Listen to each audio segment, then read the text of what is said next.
اس دوران یکم اور 2 ہجری میں کئی اہم واقعات پیش آئے، ان میں سے کچھ اس طرح ہیں۔ اسی دوران میں قبلے کی تبدیلی کا حکم آیا۔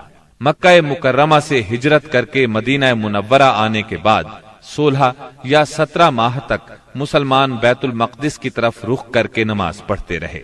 اب حکم آیا کہ خانہ کعبہ یعنی مسجد الحرام کی طرف منہ کر کے نماز ادا کی جائے۔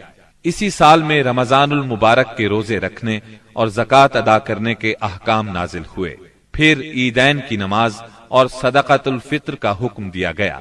اسی سال میں پہلی عید الفطر اور پہلی عید الاضحیٰ پڑھی گئی۔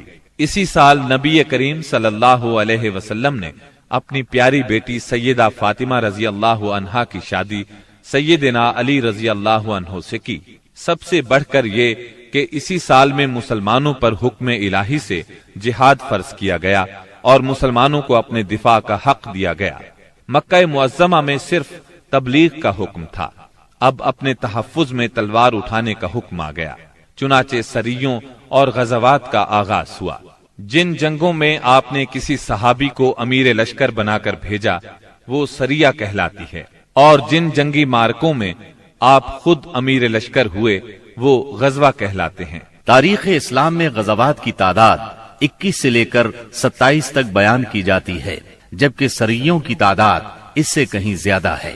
اس سال کے دوران کئی غزوات ہوئے، لیکن سب سے مشہور غزوہ بدر ہے۔ نبی کریم صلی اللہ علیہ وسلم جب ہجرت کر کے مدینہ منورہ پہنچے تو ان دنوں مدینے میں ایک نہایت دولت مند اور با اثر شخص عبداللہ بن ابی تھا۔ ہجرت سے پہلے انصار میں اس کا بہت اثر و رسوخ تھا۔